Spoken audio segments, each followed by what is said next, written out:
Welcome to Moments with Marianne. This is your host, Marianne Pastana. And we're here today with special guest, Roger Newman, who's here to share with us his award-winning novel, Boys. So can an act of compassion survive in a world ruled by fear, prejudice, and violence? Well, today's guest is going to share with us a story that talks about just that. In addition to Boys, Roger Newman is the author of a series of medical thrillers, Occam's Razor, Two Drifters, and What Becomes, and a Civil War historical novel, Willow the Wisp, Madness, War, and Recompense. He's a professor of obstetrics and gynecology, specializing in the care of women with multiple gestations. He has authored over 200 scientific papers, a dozen book chapters, and the award-winning and best-selling When You're Expecting Twins, Triplets, or Quads, 4th edition. He served as the national president for the Society for Maternal Fetal Medicine and has been voted by his peers as one of the best doctors in America for 30 consecutive years. So welcome to the show, Roger Newman. Lovely to be on, and thanks for giving me this opportunity to talk about boys. Well, what an honor it is to have you here and to talk about this Nautilus award-winning book. Congratulations. I mean, what a big deal this is. Thank you very much. Well, let's dive into your book, Boys. What inspired you to write this? I was inspired. It's based on my father's family story. Uh, uh, not, I mean, it's clearly a novel, but uh, my father grew up on a dairy farm in Western North Carolina during the Great Depression. Uh, dealing with a great deal of poverty, of the poverty of the times. Um, and When he was a young boy, they discovered a young black boy hiding in their barn whose family had been he had been orphaned. His family had been murdered by the Klan, and he had escaped.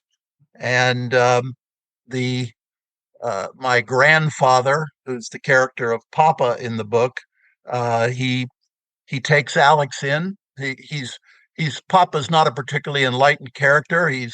Uh, but he gives Alex the opportunity to either get off his property or to stay and work once he hears the story of that the kid has to go. Um, and and the kid and Alex decides, obviously he has no other options. He stays and to work on the dairy farm. And to the rest of the family, he is just a dairy worker. But to my father, he and Alex were the same age, and they became extremely close, and they grew up together. And they, My father viewed Alex as his brother. Um, they eventually go off to fight in World War II together. Um, at that point, there is no. The family never heard from Alex again and did not know what became of him after they were segregated by the army. Uh, and beyond that point, the story is, based on my imagination of how they might have come back together. What a profound story. Thank you for taking the time to share that. I mean, what great history your family has. I'd love for you to share a little bit about the poem that you open the book with. Why did you choose that? Um, it's a poem by Langston Hughes, who is an author that I've uh, have always liked. Uh, I don't exactly remember how I found it. I wish I did. But once when I read it, it resonated with me for two reasons. One was about it. He talks about a character who's wants to eat at the family table, yet because he's black, he's sent to the kitchen to eat, and he aspires to the day when he will sit at the table and without having to suffer that. Uh, in the story, and one of the things that my father told me, it was a big deal that Alex ate at the family table. Um, and I don't really have an explanation why that was. They had a black housekeeper who had children. They didn't eat at the family table. So why Papa allowed Alex to eat at the family table uh, was unknown to me, but highly, highly unusual in the times. And it was something that resonated with my father. And then the other aspect of the poem is that essentially the poem is about uh, giving the character in the poem the opportunity to grow and strengthen and earn his place at the table. And all he needs is the opportunity, and part of the that's part of the story. I think many people have no idea what the Great Depression and living during a Jim Crow South era was like. Can you explain that to us? Well, I've grown up in the South my pretty much my entire life. I'm sure I don't know how different the South may have been, it may be from other parts of the country, uh, but in the Jim Crow era, which extends really from after the Civil War to the 1960s, there was an extremely rigid color line uh, in the South, and in a small town like Leaksville, where Alex and Pete grow up. Uh, uh, the black side of white side of town, and they really did not cross. Um, Blacks did not, there was systemic racism in terms of uh, opportunities and schooling and uh, government support. Uh, and probably the greatest problem was that there was no justice for blacks. Uh, they had to they had to navigate in a system where they were always in the wrong. There was no opportunity to explain actions or behaviors, uh, and basically, if they did anything wrong, uh, they were going to be held accountable for it and never recognized for doing anything right. So it was just a system where everything the system was rigged against them. And I try to get into that a little bit in the fact that in the book that Alex's parents are murdered, essentially, and basically that's just and it had to do with a dispute over property rights on their among two different sharecropping families. Uh, there's no justice in that. It's covered up by the authorities, um, and Alex really has to uh, live in fear of being identified as a potential witness to this crime. Uh, there's a point in the book where they decide that they need to hide his origin story because they would take him off to an orphanage, but he was never going to make it to the orphanage in the back of the police car.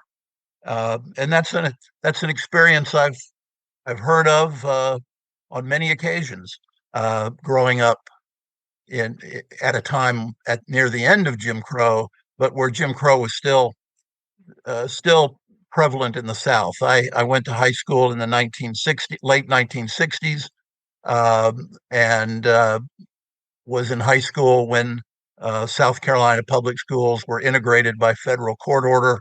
Uh, so I some of this is my own experience from growing up. Some of it is from stories that my father told of things that he experienced with Alex when they were growing up, and some research and experience with the times of the Jim Crow era.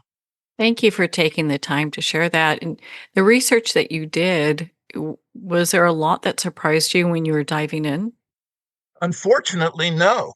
Um, Not a lot that surprised me. Again, like I said, I had lived through a period of great turmoil in South Carolina when federal integration was initiated in the state. a lot of the things in this book are uh, things that are not far from my own experiences or from my father's experience.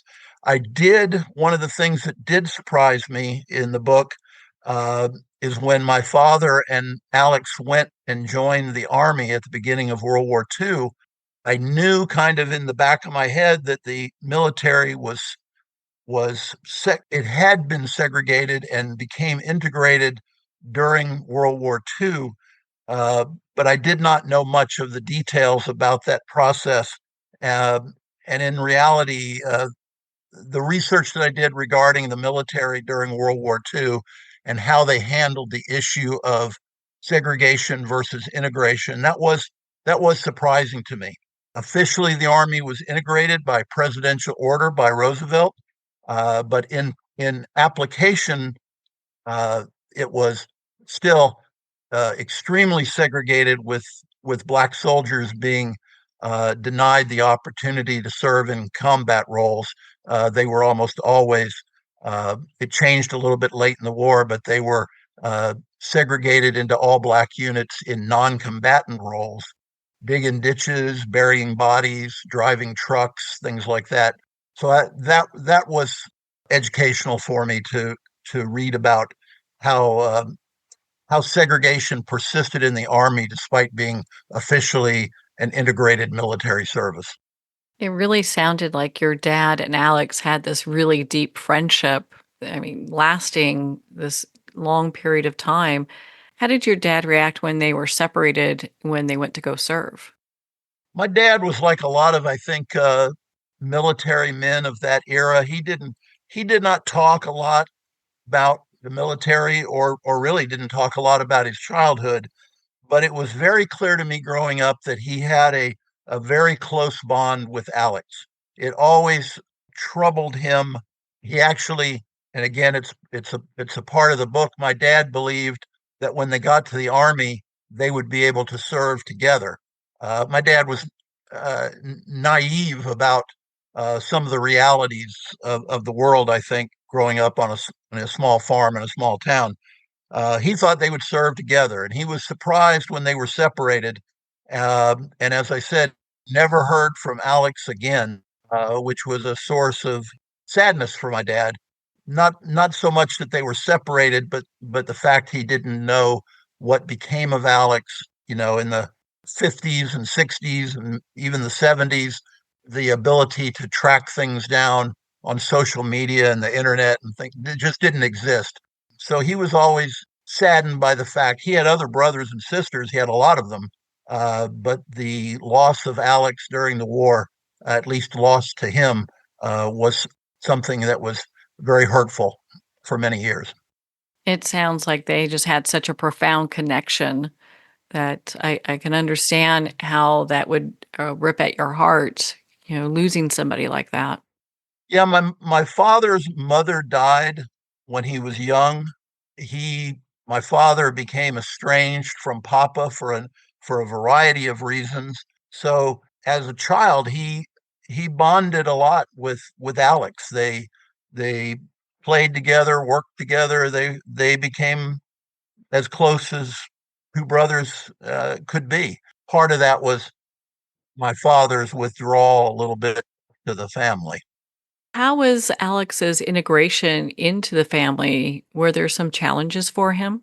Because he came from a very traumatic experience. Alex, although he's not a person I ever met, I only heard about from my father. Um, I chose to portray him in the book as an extremely strong character. I mean, he did, as you said, overcome a tremendous trauma, and he doesn't ever let go of that.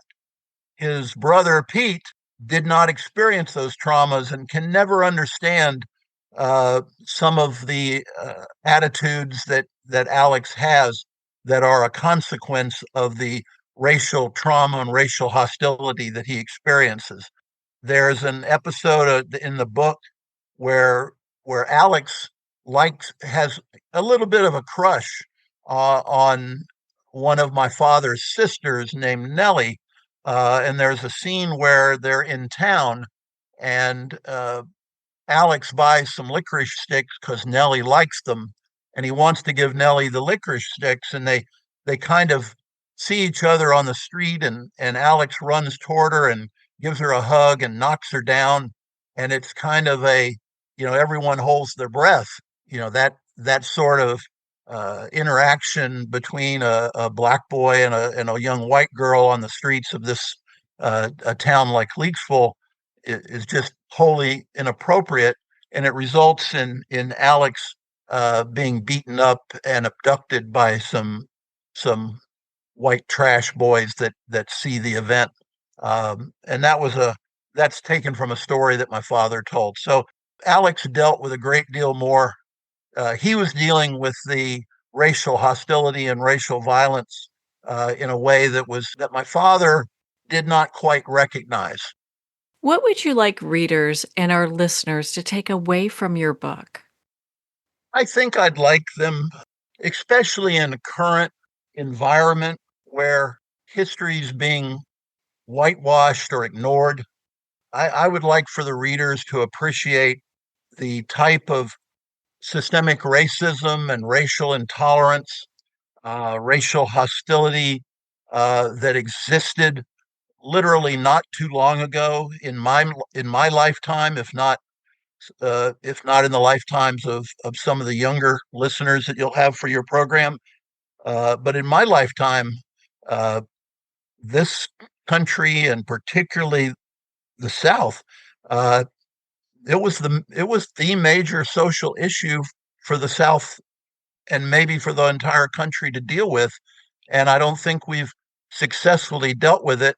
And trying to pretend that it didn't exist is not going to be an adequate solution to that problem. So I would like the readers to appreciate the story of Alex, what he had to survive, uh, how he was able, particularly also how he was able to overcome that experience, both as a child and during the war years that are discussed in the book. And the ultimate theme of the novel is the love for each other between Alex and Pete, their brotherhood, if not blood brothers or genetic brothers. Uh, they're the brotherhood that they developed together.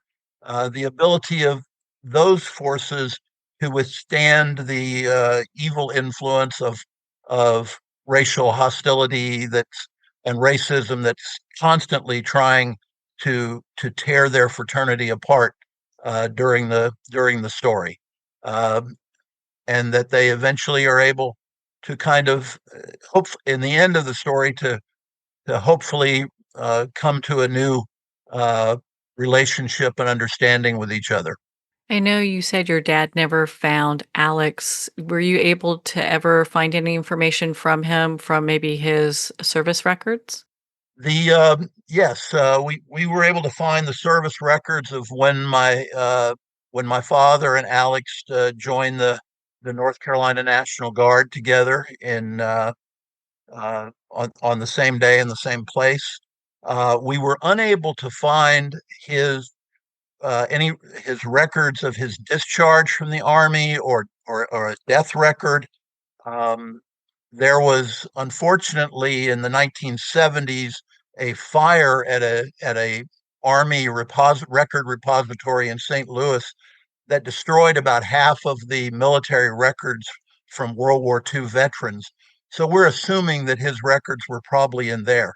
My wife, who's great at doing ancestry research, she found a obituary from Washington D.C. for an Alex Broadnax, uh, who was from the town of Leakesville, approximately the same age, who had died young. It doesn't say why he died, but he died in the 1950s.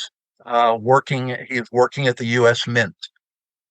So we're pretty sure that is the Alex Broadnax from my father's childhood. Uh, Unfortunately, we don't have any information as to why he never chose to return to uh, his hometown or reconnect with my dad or his family. But he did survive it's pretty clear he survived the war and settled in Washington, D.C. to work at the mint there. What a profound story.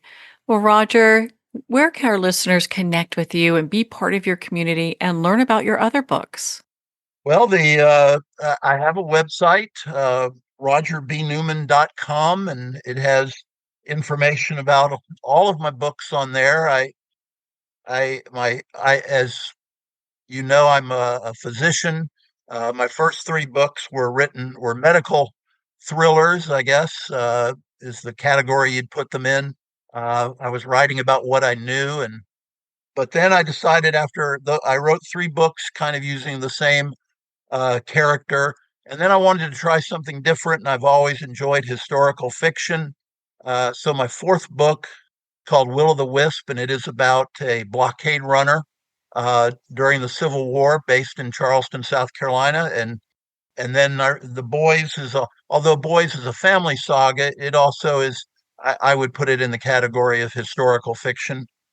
You can find out about all of those books and where you can find them, and at my website, again, rogerbnewman.com. And if anyone wants to ask me further questions or would want to have me do a book event or something like that, you can certainly contact me. And my email is newmanr@musc.edu, NEWMANR@musc.edu. And if it's possible at all, I'd love to meet with anybody who would like to have more information about Boys or any of my other books. Well, Roger, thank you so much for taking the time to be on the show with us here today. It's my pleasure. I think Boys is a really heartfelt book. It stirs passions. I'm excited about any opportunity to tell people about it and give them the opportunity to check it out for themselves. So this is a great opportunity for me to let a lot of folks know, and I appreciate it. Well, thank you, Roger. It's been such an honor to spend this time with you and to talk about your award-winning novel, Boys. Well, we're at the end of our time today. I'd like to thank everyone for tuning in. You've been listening to Moments with Mary Ann, where we make every moment count.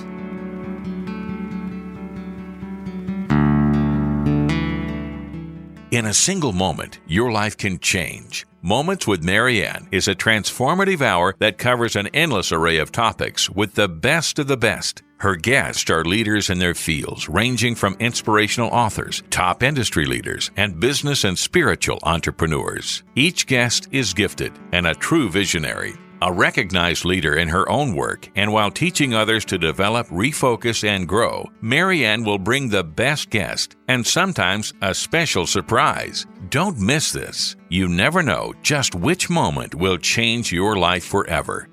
Make sure to tune in and visit momentswithmaryann.com for more information.